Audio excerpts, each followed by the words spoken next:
señoras senadoras, señores senadores, con la venia de la presidencia, comparezco ante esta comisión senatorial para exponer mi pensamiento y convicciones acerca de la Suprema Corte de Justicia y la labor de los ministros como integrantes del más alto tribunal de la nación. Lo hago sabedora de que mis palabras han de ser puntualmente consideradas en la toma de decisión que llevará a escoger al jurista que ocupe la magistratura actualmente vacante en dicho cuerpo colegiado, porque son expresiones de la personalidad y de la mentalidad de quien aspira a ocupar dicho relevante cargo nacional. Mis palabras manifiestan las reflexiones de una vida entera dedicada al servicio de la administración de justicia en uno de los estados de la Unión. Y también se nutren de las aspiraciones y demandas de justicia del pueblo mexicano, las que se exponen en la vida cotidiana y que de ordinario están muy distantes de los estudios teóricos y de las posiciones formalistas de los órganos jurisdiccionales. Sea mi primera consideración la de que mi candidatura hace justicia a los juristas de provincia, a quienes un centralismo desbocado por lo común ignora, menosprecia o desdeña, porque privilegia el reconocimiento de los agentes del sistema jurídico y judicial en función de su desempeño en el ámbito de las instituciones y agencias estatales o académicas asentadas y funcionando en la capital de la República, en el centro de todos los poderes. Provengo de la clase de tribunales locales tantas veces relegados al momento de las elecciones de los altos jueces de la nación. Dado el carácter colegiado de la Corte, su composición heterogénea,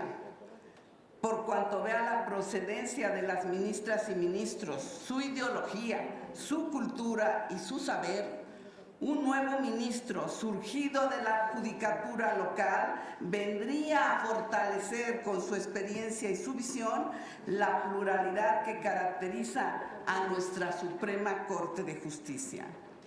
El acceso de un juzgador de provincia a la Corte significa también una expresión del federalismo representado y vigente en la Cámara de Senadores, porque con su elección se actualiza una antigua pretensión de los estados de la Unión,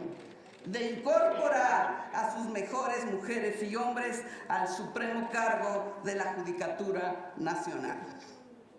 Por ello, aspiro, fundada en mi trayectoria y mi desempeño como impartidora de justicia en el Poder Judicial del Estado de Querétaro por más de 4 décadas, a ser ministra de la Suprema Corte, por decisión del Senado,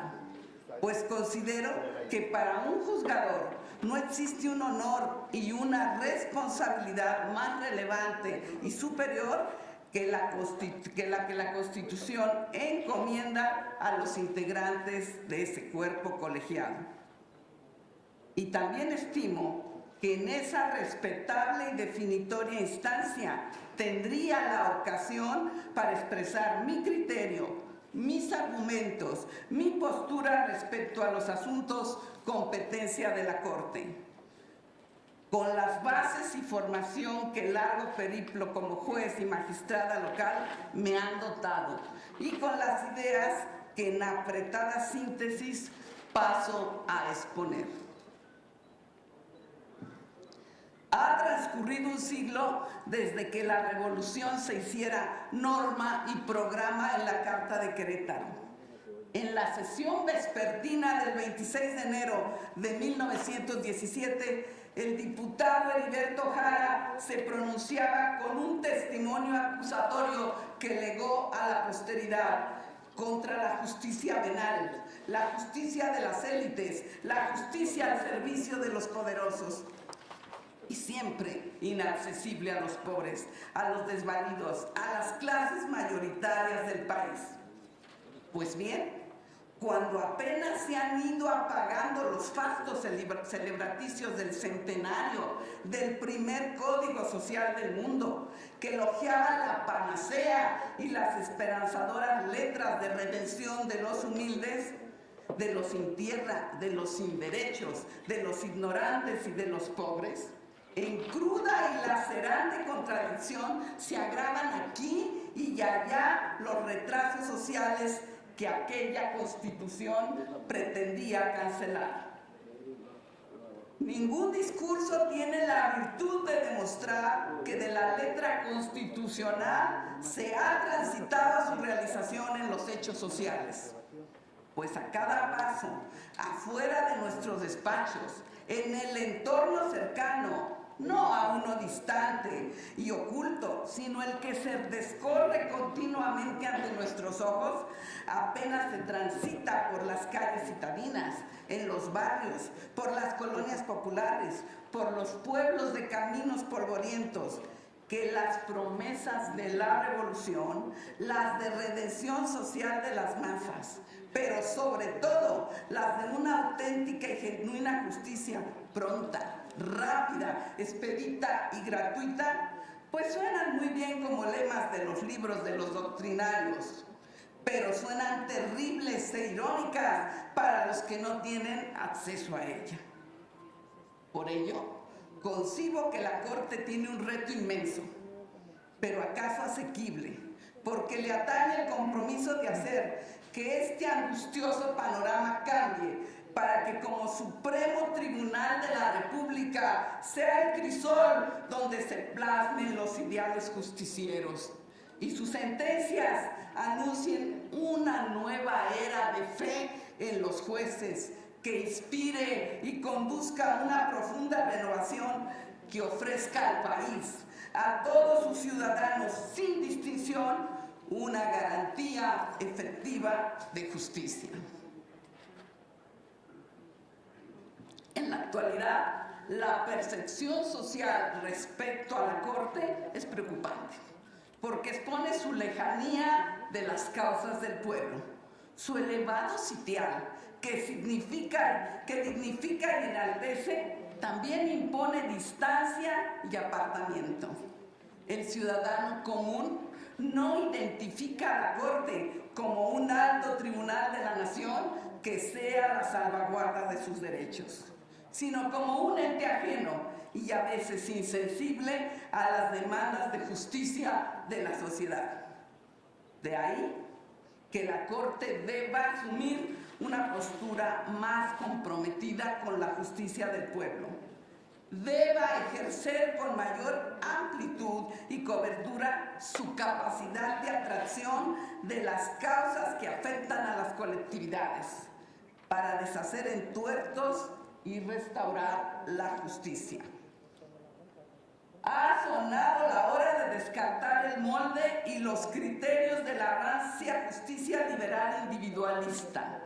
para dar paso a una nueva etapa de la cultura de los derechos, de la función de las nuevas corrientes de pensamiento jurídico que postulan los derechos humanos y el humanismo a la protección de los grupos vulnerables y a los individuos y comunidades que han experimentado históricamente la denegación de justicia por el apego a los tecnicismos y los mitos procesales.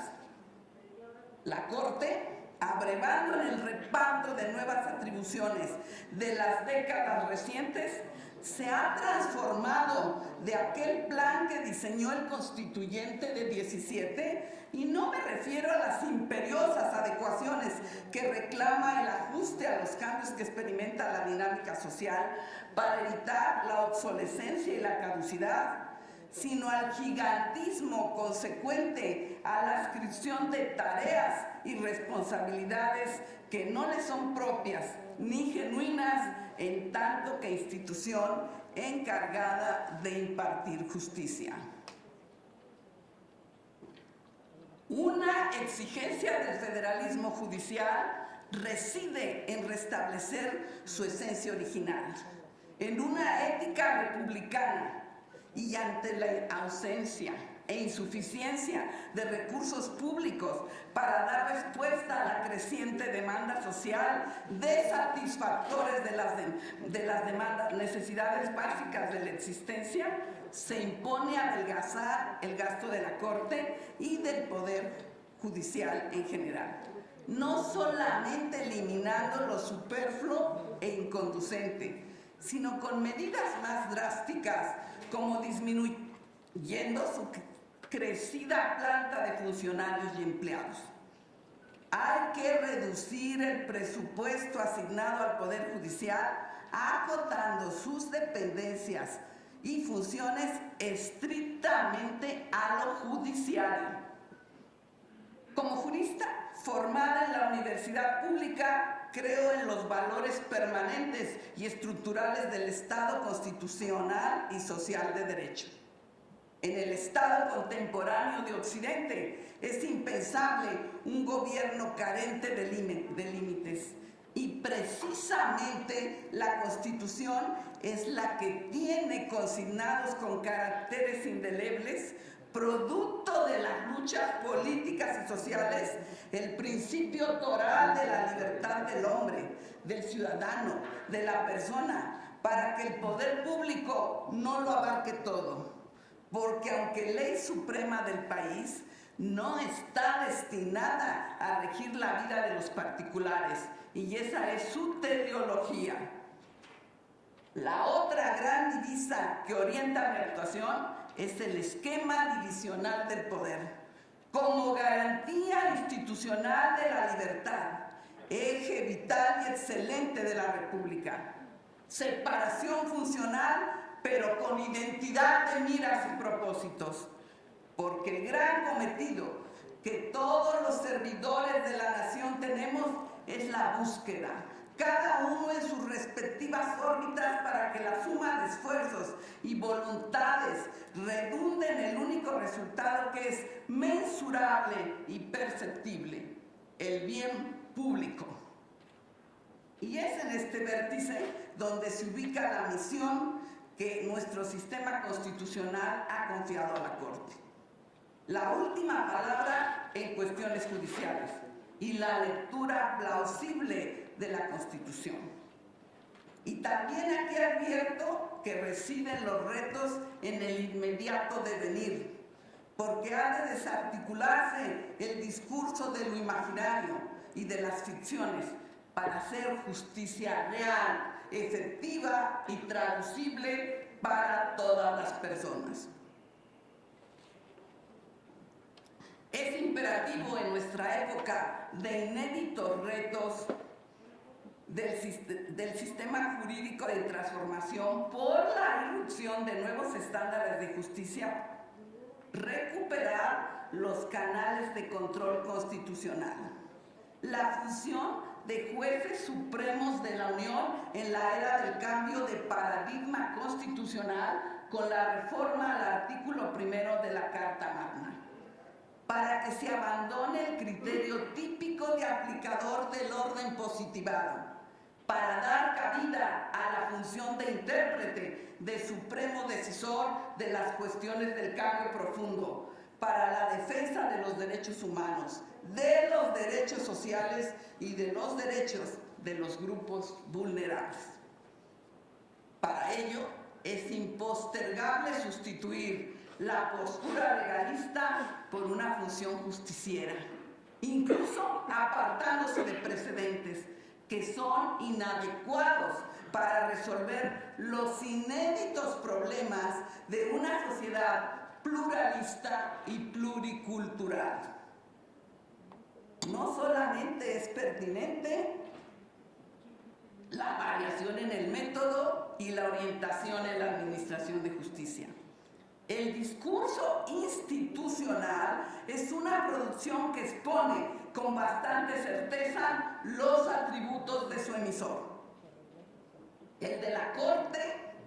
y los tribunales federales suele ser repetitivo, a veces ampuloso o farragoso, otras elíptico, pero invariablemente extenso. Por supuesto, estoy excluyendo el fondo de los asuntos, sus argumentos y bazas, su congruencia interna y su sentido resolutorio. Me refiero al estilo. En definitiva,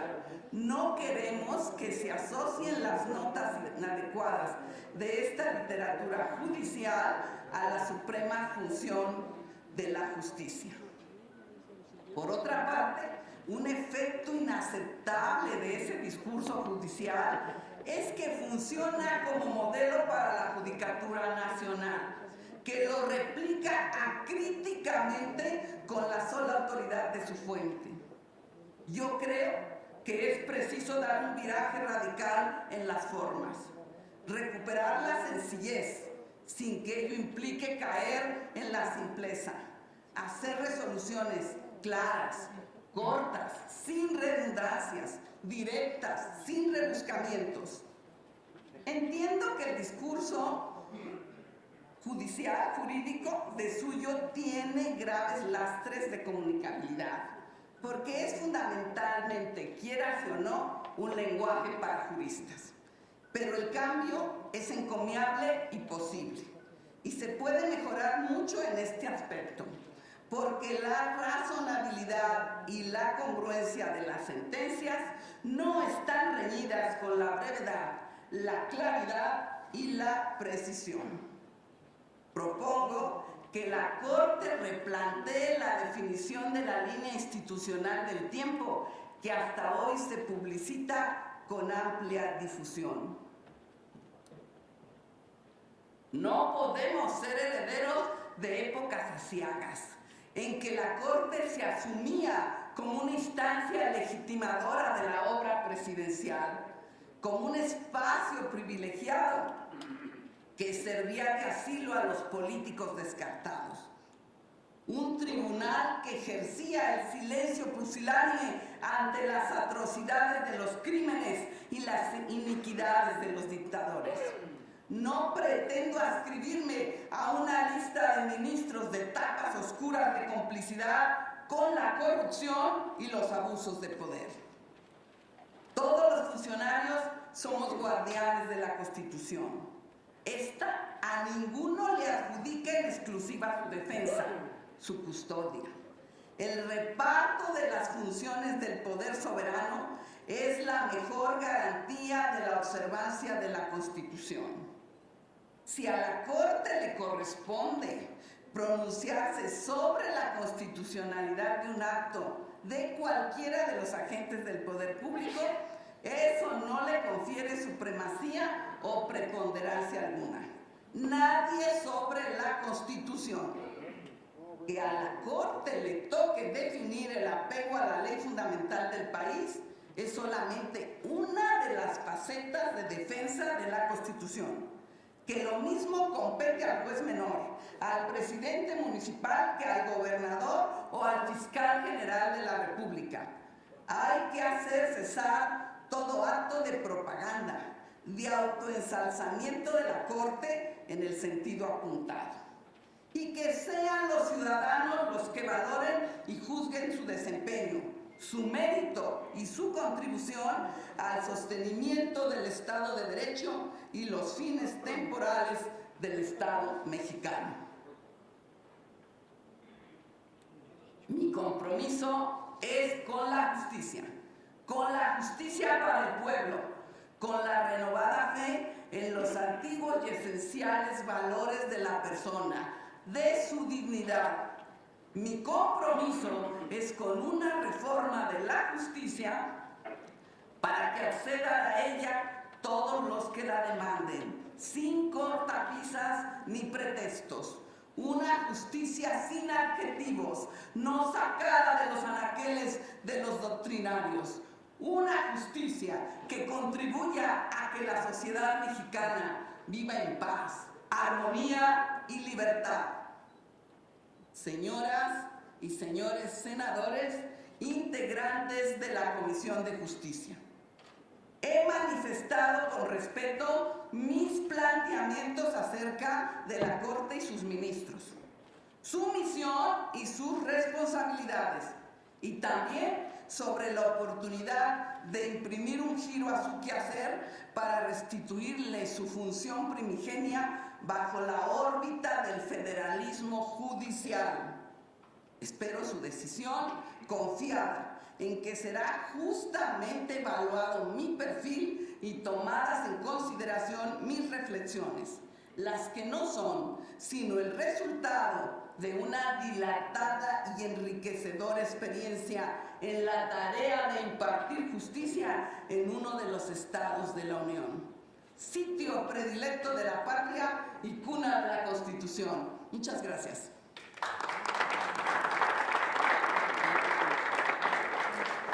Muchas gracias.